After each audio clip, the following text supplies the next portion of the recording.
गोपाळ भाऊ. नाही, यावेळी असं वाटतंय की जावई षष्टीसाठी जाताच येणार नाही. अरे देवा, आता काय करावं? नवाबाला दुसरा कुठला दिवस मिळाला नाही का येण्यासाठी? आज जावई षष्टी नंतर येण्याची काय गरज होती? काय हो, ऐकताय का? सकाळपासून बसून एवढा कसला विचार करताय? उगाचच विचार करत नाही बसलोय ग. मी महाराजांचा विदूषक आहे. मला कितीतरी गोष्टींचा विचार करावा लागतो. बाप रे, जर महाराजांच्या विदूषकाला एवढा विचार करावा लागतोय तर देव जाणो महाराजांना किती विचार करावा लागत असेल. विचार म्हणजे विचारूच नको. आता बघ ना, नवाब येतोय कृष्णनगर दर्शनाला. हो, मग तुमचा काय संबंध? स्वतःला काय कृष्णनगरचे कृष्ण समजता की काय? स्वतःच्या तोंडाने स्वतःचं कौतुक. अगं सौभाग्यवती, तुला समजत नाहीये. नवाब येणार आहेत बरोबर जावई षष्टीच्या दुसऱ्या दिवशी. आता त्यामुळे मला इथेच थांबावं लागेल. इथे राहून काय मोठं युद्ध जिंकणार आहात का? तुम्हाला जावई षष्टीसाठी माझ्या सोबत यावंच लागेल, काही झालं तरी, सांगून ठेवते. ते तर मला माहितीच आहे ग. वर्षभरात हा एकमेव दिवस असतो ज्या दिवशी माझा इतका सन्मान होतो. नाहीतर वर्षभर मला तुझे घालून पाडून बोलणं, टोमणे ऐकणं यातच दिवस जातो. काय? मी तुम्हाला टोमणे मारते का? अगं नाही नाही नाही ग, तुझ्या तोंडून तर फक्त अमृतच निघत असतं. पण मुद्दा हा आहे की नवाब येत आहेत, त्यामुळे महाराज मला सुट्टी नाही देणार ना. हे बघा, आधीच सांगून ठेवते, तुम्ही जर नाही आलात ना तरी मी मात्र जाणार. आणि एकदा गेले की पुन्हा परत नाही येणार. तुमचं कधीही तोंड सुद्धा नाही पाहणार. असं नको असेल ना तर महाराजांकडून आपली सुट्टी पक्की करून घ्या, असं सांगून ठेवते. अरे देवा, आता कुठे जाऊ आणि काय करू? तिकडे जबरदस्त मेजवानीची सोय आहे. आहा, पुलाव, मासांचा रस्सा, शाही मटण, दही, कैरीची चटणी, स्वादिष्ट मिठाई. आहा, हे सगळं कसं काय सोडू शकतो? नाही नाही नाही नाही, काही करून महाराजांना पटवायलाच हवं, त्यांना सांगायलाच हवं.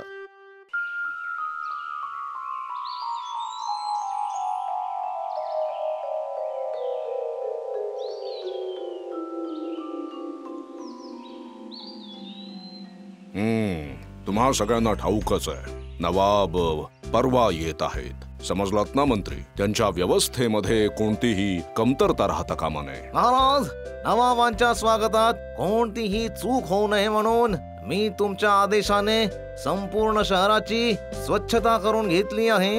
उत्तम उत्तम. आधी संपूर्ण शहरभर कचरा पडला होता, तो सगळा काढून टाकला. मंत्री महोदय, स्वतः शोधून कचरा गोळा केलात काय? गोपाळ भाऊ, परत तुझे वेडे वाकडे प्रश्न सुरू झाले. प्रत्येकाने आपापलं काम व्यवस्थित केलंय, समजलं का? मंत्री महोदय, मी तर माझं काम नेहमीच व्यवस्थित करतो, बरोबर ना महाराज?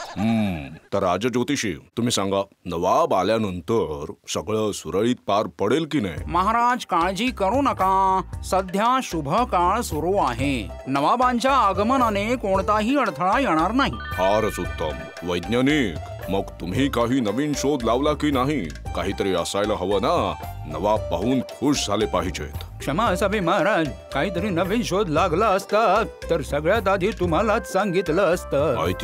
माहिती आहे वैज्ञानिक. म्हणजे याचा अर्थ आता या क्षणी तुमच्याकडे काहीही नवीन नाही? महाराज, मी दिवस रात्र प्रयत्न करतो आहे. आशा करतो की 2-3 दिवसात नक्कीच काहीतरी नवीन शोध लागू शकतो. उत्तम उत्तम उत्तम. महाराज, आम्ही नवाबांसाठी पूर्ण तयारी केली आहे. तुम्ही निर्धास्त राहा. अहो, मी स्वतः उभा राहून त्यांचं स्वागत करेन. माझीही एक नम्र विनंती आहे महाराज. सांग काय आहे? महाराज, माझी विनंती इथल्या सभा कवींसाठी आहे. ठीक आहे, बोल, काय सांगायचंय? जावई षष्टीसाठी एक कविता रचलीच पाहिजे ना त्यांनी. हे काय गोपाळ भाऊ, इथे नवाबांच्या आगमनाचा गंभीर विषय चालला आहे आणि तुम्ही मात्र जावई षष्टीसाठी कविता रचण्याच्या विचारात बुडला आहात. विचार करावा लागतो महाराज. काही झालं तरी जावई षष्टीला मला सासूरवाडीला जायलाच हवं. जावई षष्टी म्हणजे परवाच आहे की, आणि त्याच्या दुसऱ्याच दिवशी नवाब येणार आहे गोपाळ भाऊ. पंडितजी, तुम्ही लग्न नाही केलं म्हणून काय झालं? जावई षष्टी कधी आहे याच्यावर माझं तरी लक्ष असतं. असंभव गोष्ट आहे. नवाब येणार आहेत आणि तू जावई षष्टीला सासरी जाणार आहेस? नाही नाही नाही नाही नाही, हे कसं काय चालेल? खरं तर गोपाळ भाऊचा खरा हेतू म्हणजे सुट्टी मिळवण्याचा आहे. मग हे कविता वगैरेचा आधार कशाला? महाराज, नाक म्हणजे नाकच. समोरून पाहिलं तरी नाक आहे, मागे वळून पाहिलं तरी नाकच. म्हणजे माझी सासूरवाडी अगदी हाकेच्या अंतरावर आहे, म्हणजे अगदी जवळच. मी जाईन, जेवीन आणि लगेच परत येईन. नवाब येण्याच्या आधी मी परत येणार महाराज. तुम्ही काळजी नका करू, अजिबात नका काळजी करू. कळतंय मला, कळतंय गोपाळ भाऊ. मला काळजीत बघून मुद्दामच विषय वळवून सुट्टी मिळवलीस. हेच तुझं वैशिष्ट्य आहे. ठीक आहे, तुझ्या सुट्टीचा अर्ज मी मंजूर करतो. जा, पण लक्षात ठेव, नवाब येण्याच्या आधी तुला इथे परत यावं लागेल. बिलकुल विसरू नकोस. नाही हो महाराज. गोपाळ भाऊ, तू परत आलास नाहीस तर त्याची ही उत्तम सोय मीच करतो बघ. महाराजांसमोर मीच नायक असेल आणि तुझी नोकरी ही गेलीच म्हणून समज. महाराज, तुमची परवानगी असेल तर एक छोटीशी कविता सादर करू का?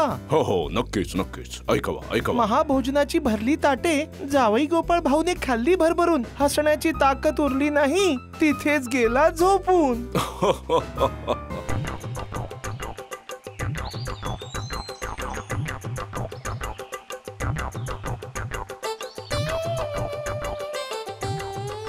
अरे पिंकी, टेप्या, नेपळ्या, गुलट्या, अरे काय करताय सगळे? पटकन इकडे या जरा. या काय झालं आजोबा?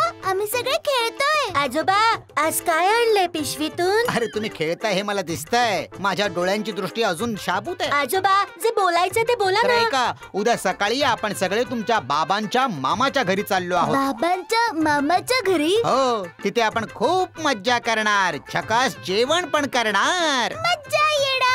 पण उद्या सकाळी तर पंडितजींकडे जायचंय ना. पाठशाळेत? अरे काही हरकत नाही, मी स्वतः पंडितजींना समजावून सांगेन. तुम्ही नका काळजी करू. हा, फक्त माझ्या सोबत या. हे वा, मस्त, खूप छान. खूप मज्जा येणार. चला, जा जा जा. अंधार पडायच्या आधी घरी जा सगळे. चला. अगं काय चाललं ग तुझं? अजून किती वेळ लावणार आहेस? जसा दिवस सरतोय तशी उष्णता वाढणार. चल, नट्टापट्टा करून झालाय की नाही? अहो, एवढी काय घाई आहे? अगं बाई, बनारसी साडी घातलीयस. राणी सरकारांनी भेट दिलीये, नाहीतर तुमच्यासारख्या कंजूसाच्या भरोशावर बसले असते तर या जन्मात बनारसी साडी काय बघायला मिळाली नसती. काहीही बोलू नकोस. चल चल चल, बस आता वेळ नको घालवूस, पटकन निघूया.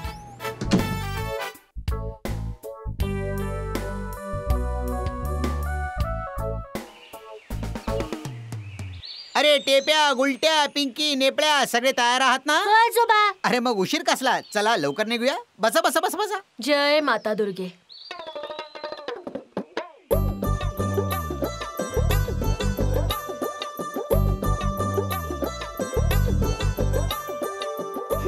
अहो, इतके जाड झाला आहात, तुमच्या भाराने गाडी मोडली नाही म्हणजे नशीब. अगं थोडं कमी बोल ग बाई. तुझी भुणभुण ऐकून बैल गाडी सोडून पळून जातील. मग स्वतः गाडी ओढायची तयारी ठेवा.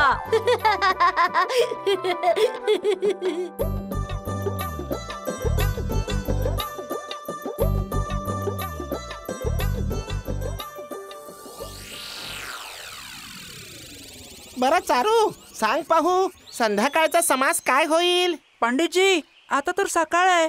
चुप मूर्खा. मला नेपळ्याने सांगितलंय संध्याकाळचा समास फक्त संध्याकाळी सांगायचा. हा, येऊ दे नेपळ्याला, चांगला धडा शिकवतो. पिंकी, टेप्या, गुलट्या, नेपळ्या कुठे आहे? सगळ्यांना घेऊन गोपाळ आजोबा फिरायला गेलेत पंडितजी. असं आहे का? बरं, आजचा तास इथेच संपला. मला राजसभेत जायचंय.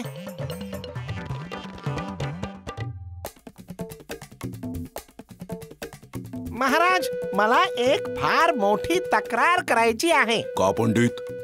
काय झालं? गोपाळ भाऊने सुट्टी घेऊन जावई षष्ठीसाठी सासर गाठले. याबाबत माझं काही म्हणणं नाहीये. स्वतः महाराजांनी त्याला सुट्टी दिलीये. पण मला एक सांगा, गोपाळ भाऊची नातवंड जी माझ्या पाठशाळेत शिकायला येतात त्यांना सुट्टी द्यायची की नाही हे ठरवायचा हक्क माझा आहे महाराज. अगदी योग्य बोललात पंडितजी. हो, अगदी बरोबर बोलता. गोपाळ भाऊला काय अधिकार आहे माझ्या परवानगी शिवाय त्यांना पाठशाळेत येण्यापासून रोखायचा? म्हणजे कुणीही पाठशाळेत आलो नाही? नाही महाराज, कुणीही आलं नाही. त्यामुळे त्यांच्या शिक्षणावर परिणाम होतोय. जर एखाद वेळेस तब्येत बरी नसेल तर वेगळा विषय आहे महाराज. पण इथे समस्या आहे, कारण ते आजारी नाहीत.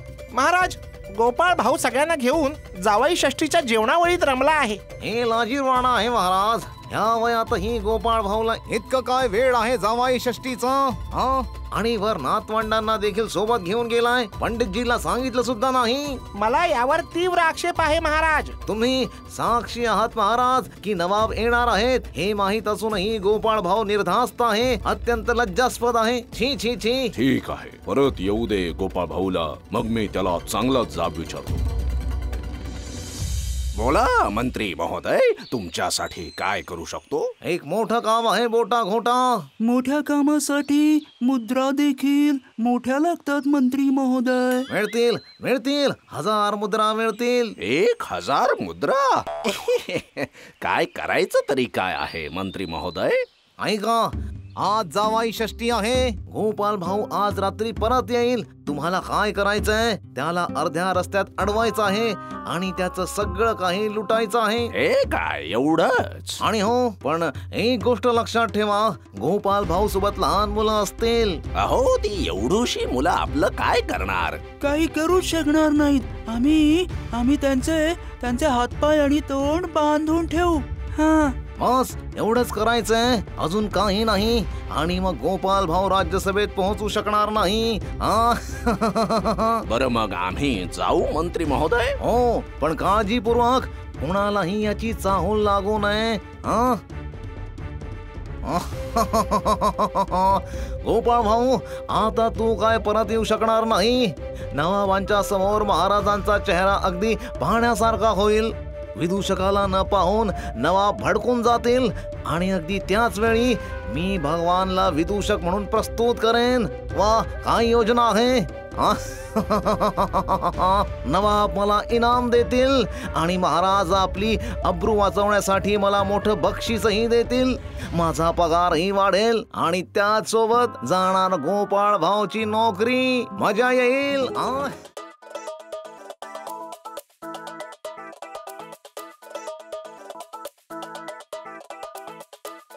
राणी सरकार, माझ्या नवऱ्याला वाचवा, माझ्या नवऱ्याला वाचवा.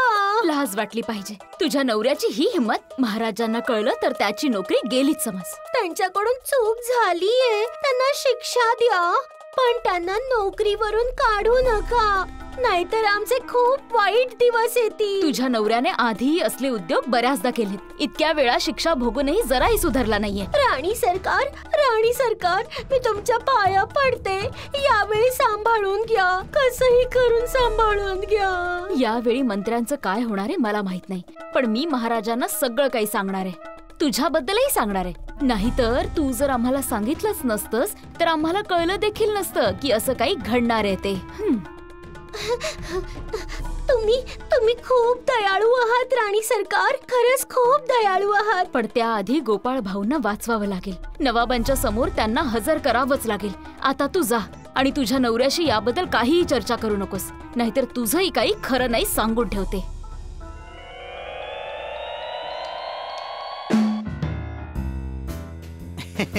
अहो, तुम्ही इतका त्रास का घेतलात? का भाऊजी, काही जास्त नाहीये. मग चला सुरू करतो मी. हो हो हो, करा करा करा. खा रे बाळा, खा.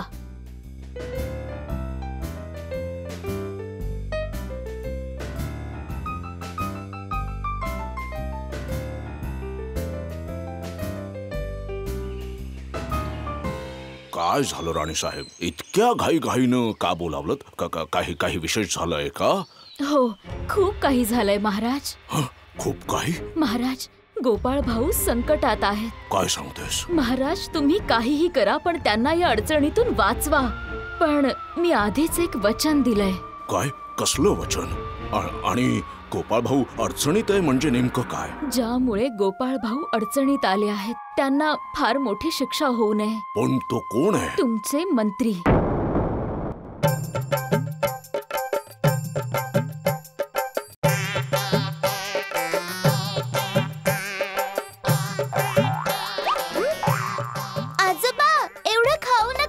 आजोबा, माशाचं एवढं मोठं डोकं खाऊ शकाल ना? अरे तुम्ही गप्पा बसा रे. जावई बापू तुमच्यासारखे लहान नाहीयेत, तुम्हाला नाही जमणार हे खायला. अजून वाढू का? अजून थोडं देऊ का? हो, द्या त्यांना. अरे नाही, आता माझं ते वय राहिलं नाही ना. पण थोडा पुलाव मिळेल का? मला खूप छान झालाय. हो मिळेल. हे घ्या जावई बापू, भरपूर खा. मंत्र्याने एवढा मोठा कट रचलाय. ठीक आहे, त्याला योग्य ती शिक्षा देऊ. हो, पण त्याचे ते दोन्ही चेले बोटा आणि घोटा ते दोघही गोपाळ भाऊंना पकडायला गेलेत. मी ताबडतोब 4 सैनिक पाठवतो गोपाळ भाऊला सुखरूप परत आणण्यासाठी. तुम्ही काही काळजी करू नका राणीसाहेब. मी गोपाळ भाऊला काहीही होऊ देणार नाही. हो, माझा तुमच्यावर पूर्ण विश्वास आहे.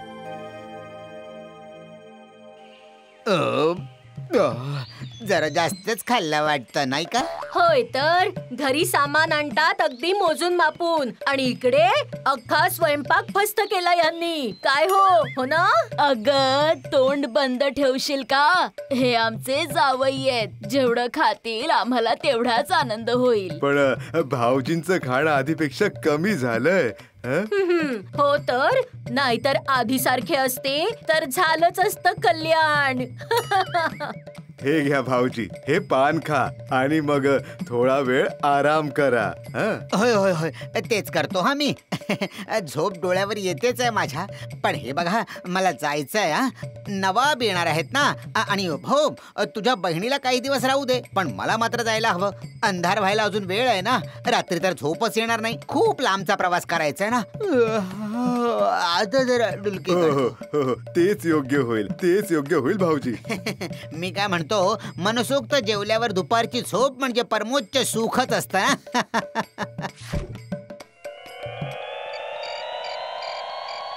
खूप रात्र झालीये. गोपाळ भाऊ परत येणार असतील तर याच वाटेने येतील. या वाटेशिवाय दुसरी कुठलीच वाट नाही. मग वाट बघण्या वाचून काहीही पर्याय नाहीये. मला वाटतंय गोपाळ भाऊ येतच असेल.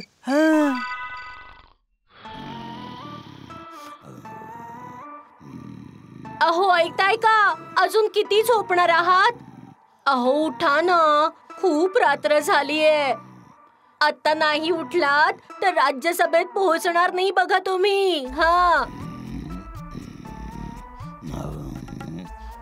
ऐक ना ताई, भाऊजींना झोपू दे ग. अगं, कशाला घाई करतेस? अरे हो, पण हे काय, इतक्या रात्री कोण आलंय?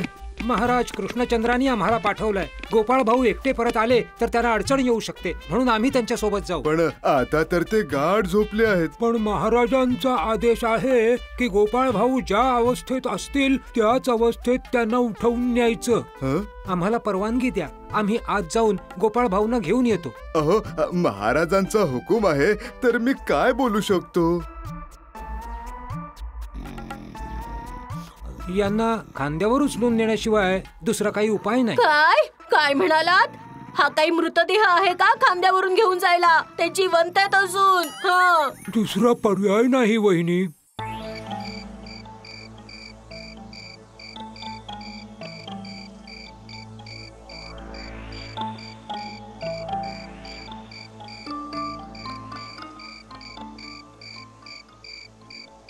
बघतोयस का, 4 माणसं कोणाला तरी खांद्यावर उचलून घेऊन चालली. अरे थांब, तो तर गोपाळ भाऊ आहे. घोटा, पटकन उडी मार खाली. त्याला बांधावंच लागेल. अरे रे रे रे रे रे रे रे रे. अरे कोण कोण कोण कोण आहे रे? कोण आहे? एवढी हिम्मत? अरे बापरे, बोटा पळ पळ. हे महाराजांचे शिपाई आहेत. पळ रे, नाहीतर पकडले जाऊ. पळ पळ. थांब, आता बघतोस तुला.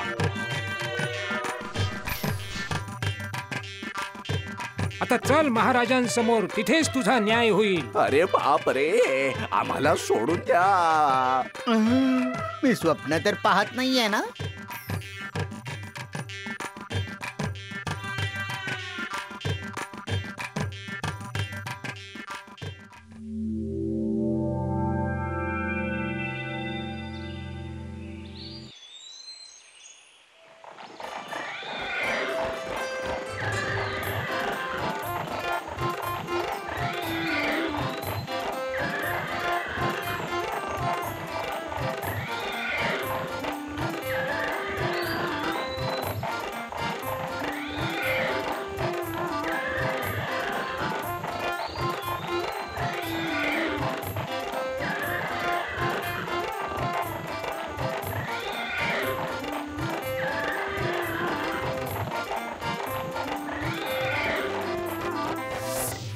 खूप दिवसांनी तुमचा दरबार पाहतोय कृष्णचंद्र. आज माझं मन अगदी प्रसन्न झालं. नवाबाच्या आगमनाने कृष्णनगर झालं धन्य. स्वागत करत आहे मी राजकवी सामान्य. छान छान, खूप छान. आपल्या सोयीसाठी महालाच्या दक्षिण भागात सुंदर शयन कक्षाची व्यवस्था केली आहे नवाब साहेब. ते तर दिसतच आहे. माझ्या पाहुणचारात तुम्ही काहीही कमी ठेवलेलं नाही. पण गोपाळ भाऊ कुठे आहे? तो कुठे दिसत नाहीये तो. नवाब साहेब, तो जावाई षष्टी महोत्सव साजरा करायला गेला आहे. आम्ही खूप समजावलं की तुम्ही येणार आहात, पण त्याने या गोष्टीचा विचारच केला नाही. काय खरं की काय? काय सांगू नवाब साहेब, महाराजांनी एक प्रकारे गोपाल भाऊना नोकरीवरून काढूनच टाकला आहे. मी तुमच्यासाठी एक नवीन आणि भन्नाट विदूषक आणलाय. खरं सांगतो, तुमचं दुप्पट मनोरंजन होईल. मजा येईल तुम्हाला. गोपाळ भाऊ, इकडे या, इकडे या.